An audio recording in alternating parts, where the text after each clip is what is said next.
जय हिंद साथियों, स्वागत है आप सभी का सत्या एक्सीलेंट यूट्यूब चैनल पे। साथियों, आज है 4 जनवरी 2022 और आज की डेट में जो एग्ज़ाम हुआ है आईटीएस सेकेंड ईयर का इलेक्ट्रीशियन थ्योरी का, उसका मैं यहाँ पर आंसर की लेके आ चुका हूँ।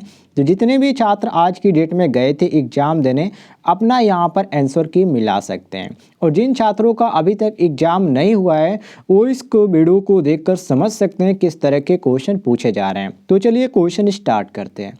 जिसमें पहला क्वेश्चन पूछा गया था, 5 एम्पियर 3 फेज और 50 हर्ट्ज इंडक्शन मोटर की 4% स्लिप है तो रोटर की ईएमएफ फ्रीक्वेंसी होगी। साथियों, यहाँ पर देखिए, इसमें आपका स्लिप का मान कितना दे दिया गया, एस प्रतिशत का मान 4 दे दिया गया, मतलब 4% यहाँ पर दे दिया गया, ठीक है, स्लिप का मान। और यहाँ पर फ्रीक्वेंसी का मान कितना दे दिए गए, 50 दे दिए गए। अब आपको करना क्या है, यहाँ पर ईएमएफ का फ्रीक्वेंसी होगी, मतलब यहाँ पर एफ का मान पूछ रहा है कि ये फ्रीक्वेंसी कितनी होगी।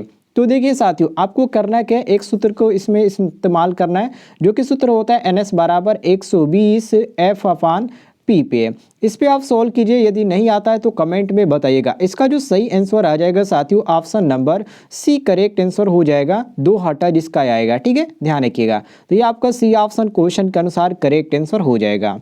आगे बढ़ते हैं क्वेश्चन नंबर 2 पे, जिसमें साथियों पूछा जा रहा है कि NS सिंक्रोनस स्पीड है और S स्लिप है तो इंडक्शन मोटर की वास्तविक रनिंग स्पीड होगी, NS होगी या SN होगी या 1 माइनस NS। यहाँ पर क्वेश्चन के बाहर NS दिया गया और उसके बाद यहाँ पर डी ऑप्शन दिया गया NS माइनस S और क्वेश्चन के बाहर यहाँ पर S दिया गया है। तो साथियों यहाँ पर सही हो जाता है ऑप्शन नंबर सी कि 1 माइनस S NS होता है इसका सही सूत्र, ध्यान रखिएगा। तो सी ऑप्शन करेक्ट आंसर हो जाएगा क्वेश्चन के अनुसार। आगे बढ़ते क्वेश्चन नंबर 3 पे, जिसमें साथियों क्वेश्चन नंबर 3 में कहा जा रहा है कि स्टेपर मोटर है, डीसी मोटर है या सिंगल फेज एसी मोटर है या मल्टी फेज मोटर है या 2 फेज वाला मोटर है। तो साथियों ये जो आपका आता है केवल 2 फेज वाला मोटर ही स्टेपर मोटर के अंतर्गत आता है। तो ऑप्शन नंबर डी हमारा क्वेश्चन के अनुसार करेक्ट आंसर हो जाएगा, मिला लीजिएगा सभी लोग। अगले क्वेश्चन की ओर बढ़ते हैं, क्वेश्चन नंबर 4 पे। ये भी क्वेश्चन आपका मोस्ट इम्पॉर्टेंट है और ये आपका कई बार रिवीज भी हुआ है।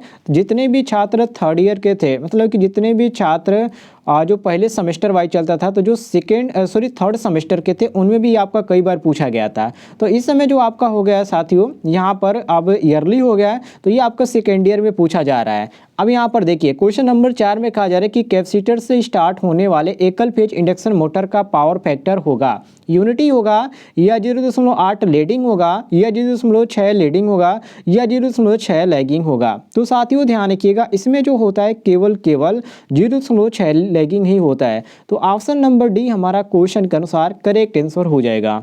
आगे बढ़ते क्वेश्चन नंबर 5 पे, जिसमें साथियों क्वेश्चन नंबर 5 में कहा जा रहा है कि ट्रांसफार्मर का प्राइमरी वाइंडिंग है। ये क्वेश्चन आपका मोस्ट इंपॉर्टेंट है, जिसमें यहाँ पर ऑप्शन दिया गया था हमेशा low voltage winding, B option है हमेशा high voltage winding, C option है लो वोल्टेज या हाई वोल्टेज वाइंडिंग हो सकता है और डी ऑप्शन है उपयुक्त में से कोई नहीं। तो साथियों यहाँ पर सही हो जाता है ऑप्शन नंबर बी हमेशा high voltage winding. B option question के अनुसार करेक्ट आंसर हो जाएगा। आगे बढ़ते हैं क्वेश्चन नंबर 6 पे, जिसमें साथियों क्वेश्चन नंबर 6 में पूछा जा रहा है कि सॉलिड एंगल की इकाई है। A option steradian, B option radian, C option degree और यहाँ पर डी ऑप्शन देंगे लक्स।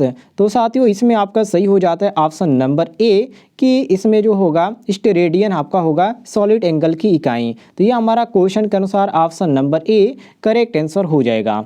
आगे बढ़ते हैं साथियों क्वेश्चन नंबर 7 पे। ये भी आपका मोस्ट इंपॉर्टेंट क्वेश्चन है और कई बार पूछा भी गया है कि कैंडेला इकाई है तरंग के लंबाई की या यहाँ पर ल्यूमन तीव्रता की या ल्यूमन फ्लक्स की या आवृत्ति की। तो साथियों ध्यान रखिएगा, ये जो इकाई होती है किस चीज़ की होती है, तो ये इकाई होती है साथियों ल्यूमन तीव्रता की कैंडेला। तो ऑप्शन नंबर बी हमारा क्वेश्चन के अनुसार करेक्ट आंसर हो जाएगा। आगे बढ़ते हैं अगले क्वेश्चन पे, क्वेश्चन नंबर 8 पे। इसमें पूछा गया था साथियों कि ठोस कोण को प्रदर्शित किया जाता है रेडियन प्रति मीटर में या रेडियन में या स्टेरेडियन में या डिग्री में। तो ध्यान रखिएगा हमेशा इसको जो किया जाता है स्टेरेडियन में ही किया जाता है। तो ऑप्शन नंबर सी क्वेश्चन के अनुसार करेक्ट आंसर हो जाएगा। आगे बढ़ते हैं अगले क्वेश्चन पे, क्वेश्चन नंबर 9 पे, जिसमें साथियों क्वेश्चन नंबर 9 में पूछा जा रहा है कि सोडियम वेपर डिस्चार्ज लैंप का रंग होता है लाल रंग होता है या गुलाबी रंग होता है या पीला रंग होता है या हरा रंग होता है। तो साथियों इसका जो कलर होता है ध्यान रखिएगा पीला होता है। किस कलर का ये होता है? पीला कलर का होता है। Sodium vapour lamp discharge lamp का जो रंग होता है वो पीला होता है, नोट कर लीजिएगा। तो सी ऑप्शन आपका क्वेश्चन के अनुसार करेक्ट आंसर हो जाएगा। आगे बढ़ते हैं अगले क्वेश्चन पे, क्वेश्चन नंबर 10 पे। क्वेश्चन नंबर 10 में पूछा गया था कि निम्न में से विद्युत रोधक का प्रकार नहीं है। ए ऑप्शन पिन प्रारूपी विद्युत रोधक, बी ऑप्शन विकृति प्रारूपी विद्युत रोधक, सी ऑप्शन साइकिल प्रारूपी विद्युत रोधक और डी ऑप्शन देंगे उपयुक्त सभी। तो साथियों यहाँ पर आपका सही हो जाते हैं ऑप्शन नंबर डी उपयुक्त सभी, क्योंकि ये जो सभी आपका दिया गया इसके प्रकार नहीं है, ठीक है। तो ये आपका सही हो जाता है ऑप्शन नंबर डी क्वेश्चन के अनुसार करेक्ट आंसर। आगे बढ़ते हैं अगले क्वेश्चन पे, क्वेश्चन नंबर 11 को देखिए। ये आपका थोड़ा सा लंबा क्वेश्चन पूछा गया था। इसमें पूछा गया था साथियों कि झूला प्रारूपी विद्युत रोधक में लगी एक डिस्क किस वोल्टेज के लिए प्रयुक्त की जाती है? 11 केवी के लिए या 33 केवी के लिए या 132 केवी के लिए या ये सभी। तो साथियों यहाँ पर सही हो जाता है आपका option number A 11 KV. A option आपका क्वेश्चन के अनुसार करेक्ट आंसर हो जाएगा, मिला लीजिएगा सभी लोग। आगे बढ़ते हैं अगले क्वेश्चन पे, क्वेश्चन नंबर 12 पे, जिसमें साथियों क्वेश्चन नंबर 12 में पूछा जा रहा है कि सिरोपरी लाइन में या सिरोपरी लाइन में आधार को किस अन्य नाम से भी जाना जाता है? पोल के नाम से या टावर के नाम से या खंबे के नाम से या ये सभी।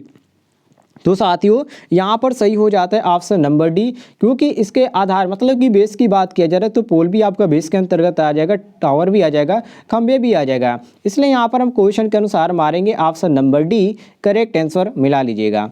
आगे बढ़ते हैं अगले क्वेश्चन पे, क्वेश्चन नंबर 13 पे, जिसमें क्वेश्चन नंबर 13 में पूछा जा रहा है कि निम्नलिखित में से कौन सी युक्ति स्विच की भांति कार्य नहीं कर सकती, जैसे कि डायोड या ट्रांजिस्टर या ट्रांसफार्मर या आईसी। तो देखिए डायोड के रूप में जो कार्य नहीं कर सकती वो ट्रांसफार्मर है, ये आपका डायोड के अनुसार कार्य नहीं कर सकती, इसको ध्यान रखिएगा, ये आपका मोस्ट इंपॉर्टेंट है।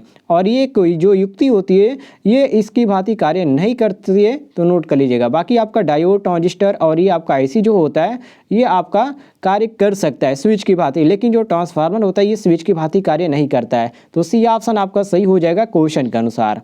आगे बढ़ते हैं साथियों क्वेश्चन नंबर 14 को, जिसमें पूछा जा रहा है कि जीनर डायोड का सदैव खालिस्तान अवस्था में संयोजित किया जाता है, फॉरवर्ड बायस में या रिवर्स बायस में या श्रेणी क्रम में या श्रेणी क्रम तथा समांतर क्रम में। तो साथियों इसको हमेशा जो किया जाता है ध्यान रखिएगा ये आपका श्रेणी क्रम में ही संयोजित किया जाता है, इसको पैरेलल में नहीं किया जाता है। तो ऑप्शन नंबर सी हमारा सही हो जाता है क्वेश्चन के अनुसार। आगे देखते हैं अगले क्वेश्चन को, क्वेश्चन नंबर 15 को। इसमें पूछा गया था कि फोटोवोल्टिक ऊर्जा रूपांतरक सिस्टम खालिस्तान का प्रकार होता है, ईंधन सेल का या सौर सेल का या सौर तालाब का या सौर संग्राहक का। तो साथियों यहाँ पर सही हो जाता है ऑप्शन नंबर सी सौर तालाब का। ये आपका क्वेश्चन के अनुसार option number C correct answer हो जाएगा, मिला लीजिएगा सभी लोग। आगे बढ़ते हैं क्वेश्चन नंबर 16 पे, जिसमें साथियों क्वेश्चन नंबर 16 में पूछा जा रहा है कि कौन पावर प्लांट खतरनाक वातावरणीय प्रदूषण समस्या से मुक्त है, थर्मल पावर प्लांट या नाभिकीय पावर प्लांट या पवन पावर प्लांट या उपयुक्त में से कोई नहीं। तो साथियों यहाँ पर सही हो जाता है ऑप्शन नंबर बी नाभिकीय पावर प्लांट, ये जो होता है वातावरणीय प्रदूषण समस्या से मुक्त होता है। तो आपका बी ऑप्शन क्वेश्चन के अनुसार करेक्ट आंसर हो जाएगा। आगे देखते हैं अगले क्वेश्चन को, क्वेश्चन नंबर 17 को, जिसमें साथियों क्वेश्चन नंबर 17 में पूछा जा रहा है कि क्षैतिज एक्सिस और ऊर्ध्वाधर एक्सिस खालिस्तान के प्रकार हैं, न्यूक्लियर रिएक्टर या विंडमिल पवन चक्की या बायोगैस रिएक्टर या सौर सेल। तो साथियों यहाँ पर क्षैतिज एक्सिस की बात करें तो ये न्यूक्लियर रिएक्टर आपका सही हो जाएगा। तो ए ऑप्शन हमारा क्वेश्चन के अनुसार करेक्ट आंसर हो जाएगा, सभी लोग मिला लीजिएगा। और कोई भी क्वेश्चन में आपको किसी भी प्रकार की दिक्कत होती है तो कमेंट में आप पूछ लीजिएगा। आगे बढ़ते हैं अगले क्वेश्चन पे, क्वेश्चन नंबर 18 पे, जिसमें साथियों पूछा जा रहा है कि नियॉन साइन लैंप नली का कार्य सिद्धांत है, प्रदीप्त प्रभाव या गैस विसर्जन प्रभाव या फोटो विद्युत उत्सर्जन प्रभाव या प्रकाश उत्सर्जन प्रभाव। तो साथियों यहाँ पर सही हो जाता है ऑप्शन नंबर बी कि गैस विसर्जन प्रभाव। तो बी ऑप्शन हमारा सही हो जाएगा क्वेश्चन के अनुसार। आगे देखते हैं क्वेश्चन नंबर 19 को, जिसमें पूछा जा रहा है कि मरकरी वेपर लैंप की लाइट का रंग होता है सफ़ेद होता है या गुलाबी होता है या पीला होता है या हरा युक्त नीला होता है। तो ध्यान रखिएगा, इसका जो कलर होता है हरा होता है। किस कलर का होता है साथियों? तो ये आपका हरा कलर का होता है मरकरी वेपर लैंप की लाइट का रंग। तो डी ऑप्शन आपका सही हो जाएगा क्वेश्चन के अनुसार।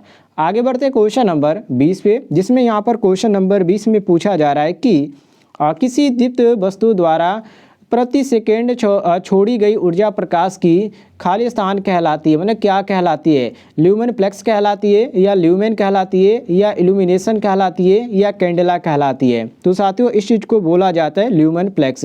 तो ऑप्शन नंबर ए हमारा क्वेश्चन के अनुसार करेक्ट आंसर हो जाएगा।